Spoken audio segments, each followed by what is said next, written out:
Hello everybody, welcome back. My name is John Fillmore and welcome to another episode of the Pokemon Analyst. Actually, what? Oh wait, hold on a sec. Forgot to take my glasses off. Sorry about that. I usually actually take my glasses off because otherwise it hurts my ears. Anyway, so welcome to actually the first ever episode where I'm actually going to be I'm going to be opening up a new chapter in the channel. I'm actually going to be working with singles. Right? Now, I know that a lot of people work with singles. It might even be more common than doubles, which is, understandable because in most Pokemon games, right, the normal gameplay, most of it is actually done with single battles, right? So, now, I am no master or, expert in singles at all, right? I'm kind of just going into here and seeing what I can do. Now, what I'm expecting is the following. The difference between singles and doubles, from my personal experience and ideas, is that with double battles like this one, right? This was our nice double team. We were working with two Pokemon at the same time, right? And therefore we could, on the spot, change the way that one Pokemon reacted to another, and therefore we could kind of work in team-wise. That's not the case with singles, right? With singles, we really need to work with the fact that we can only have one Pokemon on the screen or on the field at the same time, which means we need to work with what the previous Pokemon did, and then keep that momentum or keep that effect and use it to good use, right? And that's what we need to work on from now on. Now, I'm gonna give you a quick insight to what this particular team is. Now, you might be thinking, okay, how'd you come up with this team? Well, this was the first ever competitive team that I made. Now, I've made a couple of switches around, and I'll make a few more, but this was the first ever competitive team that I made. And this was all the way back in January of this year, actually, and I started out and really started to think about, okay, what can I use, what can I do, and I really started to investigate a lot of these Pokemon, and it took me like a month or so to put everything together, but I was quite happy with it, and I figured out, because I was working for doubles, but I figured out this was much more of a single team than anything, right? So I'll go through it quickly and change a couple of things here and there.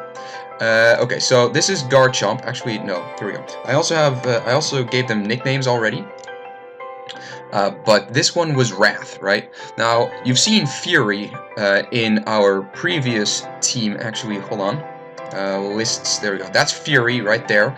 That's a Jolly Garchomp. This one is actually an Adamant Garchomp, right? I made it an Adamant nature with a boost in its attack and speed.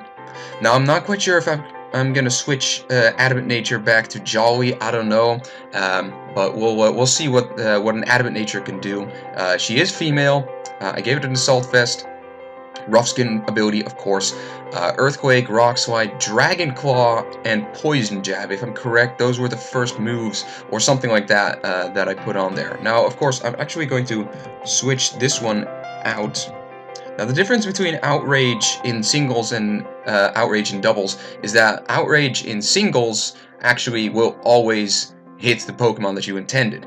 Oh, hold on a second. Whew. Sorry about that, I probably overblew the mics. Everyone with headphones is now dead. But anyway, I'll probably edit that out in editing. Outrage is actually, it will hit every time the Pokemon that you want it to hit, right? In doubles, it kind of just, chooses one randomly and then hits it, right? And especially if you're, encountering some sort of fairy type, it's not really gonna do all that much. Now, the downside with Outrage is that with singles, you actually switch out much more, so they could actually switch out into a fairy type, where Outrage, I'm kind of stuck in Outrage, and I can't really switch out, and it doesn't really do anything against a fairy type, and then he can just, start hammering away at me while I kind of have to sit there and take a beating. So Outrage I'm probably gonna save for for last, when all threats have been taken care of. Then I can just kind of use Outrage and destroy whatever's left. I'm gonna keep Poison Jab. I could go for the Iron Head. They both have the same power, but I'm gonna go for the no. You know what? I'm gonna switch to Iron Head. Iron Head is a Steel type, which will do a little bit more damage against things. Against things like ice and things like that, which Wrath isn't that great against, but having an Iron Head in there is pretty good. So, yeah, okay, so that's Wrath. Now this is Solaris. This is my modest, my modest Volcarona, with Swarm, right? Oh, no, don't load Pokemon. It takes forever to load particular Pokemon. Okay, so this is my modest Volcarona with Swarm and a Life Orb. Now, it does actually have Fiery Dance, because actually I did level these guys all the way to level 100. It took a while, but I managed to do it. So Fiery Dance, Quiver Dance, Giga Drain, and Bug Buzz. Now, Fiery Dance is nice. It has 80 power. It is not a spread move. It really depends what kind of fire move you want to put on your Volcarona. If you want to go for doubles, I suggest going for something like Heat Wave, because it's a spread move, and it's a little bit more power than a Fiery Dance. But Fiery Dance actually has 80 power, 100% accuracy, 16 PP, and it has 50% chance to raise the user's special attack by 1, which is awesome. So this is only a single hit move, right? It keeps hitting just, one thing, but in singles that's not really going to matter because there's only one Pokemon on the field to hit anyway. Okay, so then you have Quiver Dance, which makes Solaris, so much better. If you have a Volcarona, you really need a Quiver Dance. So it raises special attack, special defense, and speed by 1, which, if we look at the stats, it actually has, I think it has 4 in its HP. I actually put full into speed, and I put a pretty decent chunk into defense. Actually, I still have 4 more. Yeah, let's put that in here. I have a pretty decent chunk into defense, right? Which is nice. And the reason I did that is because when Quiver Dance goes off, that means I have something that's relatively bulky, right? It has some decent HP and some decent defense. And then special attack, whoop, gonna go through the roof. Special defense, whoop, gonna go through the roof. Speed is just gonna, be insane. After 1 Quiver Dance, this thing is ready to go. And then it's just gonna hit with Fiery Dance, which will probably increase its special attack even more. The Giga Drain is nice because it actually takes back a lot of HP, especially against things like, water types and things like that. And the Bug Buzz is another one that's just a good stab move. Now, the reason I actually put Swarm on this guy is because I didn't actually want to put Flame Body, and here's my reason. Flame Body actually has 30% chance to burn a Pokemon that actually makes contact with Volcarona. Now, the thing is, my Solaris doesn't actually have that much, that much investment in its defense, which is a problem, especially if you have something like a Mega Kangaskhan or something.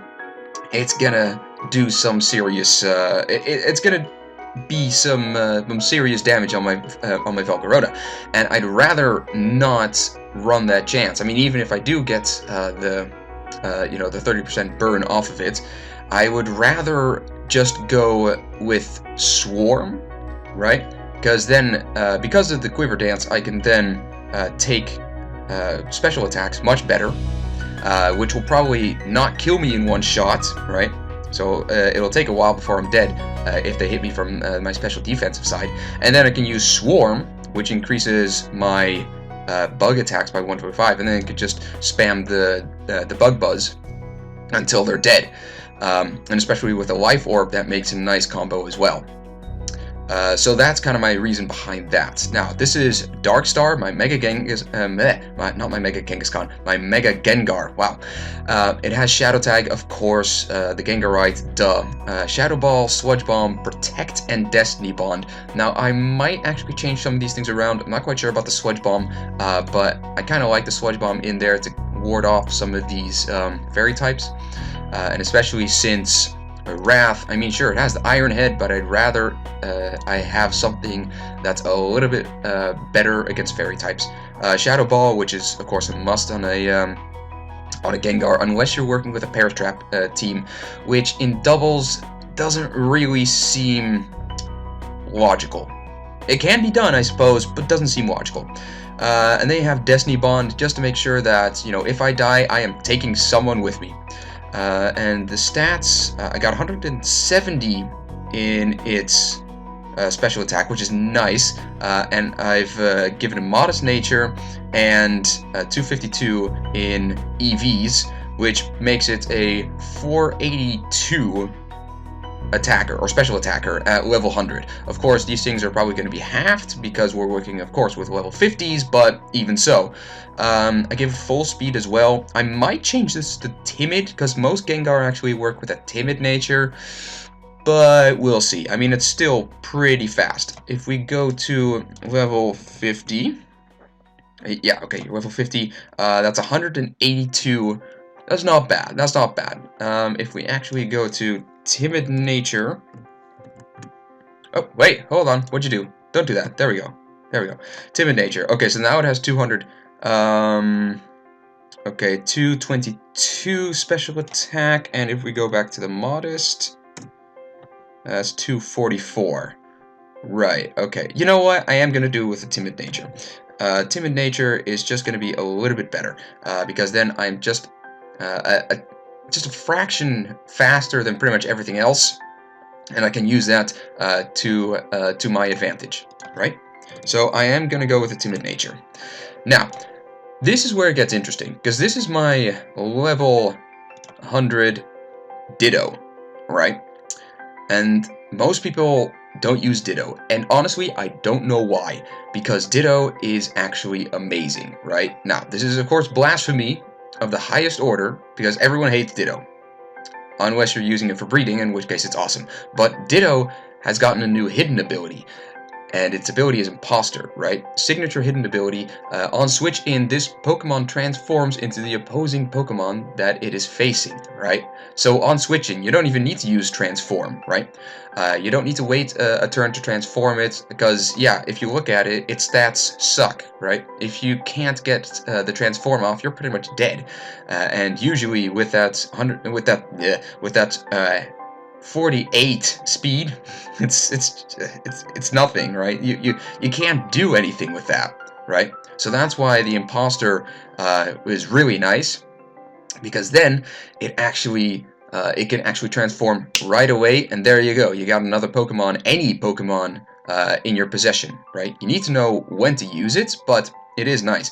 And the real clincher is to give it a Choice Scarf. Now, of course, you only have one move now, but this works really well with Dragon types, right? Because when you use Imposter, you copy all the stats, all the abilities, all the moves, except for the item and the HP, HP, everything is copied, right? And that's good, because that means your speed is copied as well. So you have the exact same speed as your opponent. Now, give it a Choice Scarf, and it's faster, right? Because otherwise you have the same speed, it's chosen at random, right? And that may not be the best idea. Use a Choice Scarf, and things like dragons, like, I don't know, I've faced a Dragonite before, right? With my Imposter, right? So, I send it out, Imposter activates, boom, it's now a Dragonite. Now, I have the Choice Scarf on it, I use Outrage before he can use Outrage, and there he goes. He's dead, right? And another one in the bag. And that's really how you use an Imposter Ditto, right? So that's Ditto. Yeah, okay, got it. Okay, so this is Bastion, right? This is Bastion is actually derived from the French, which means, you know, something like fortress. I needed something a little bit more defensive. So I gave it Torrent. I don't want Damp, because hardly anyone uses Self-Destruct, Explosion, or Aftermath, or at least in doubles, so I'm not quite sure about singles. We'll see. So you got Torrent, you got Stealth Rock, you got Protect, Waterfall, and Earthquake. Now, I'm not quite sure about the Protect. We may switch that around. That may actually go to something like an Ice Punch. and let me see, I gave it an adamant nature yet again, with 112 into its attack, so it has pretty decent attack, and then kind of balanced out the rest of its defenses. So it's pretty bulky, right? It can take a couple of hits, and I use it to set up the stealth rock.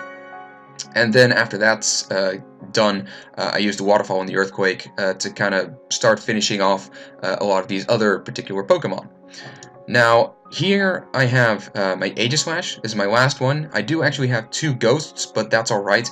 This is my female King's Sword weakness policy Aegislash with King's Shield, Swords Dance, Shadow Sneak, and Sacred Sword.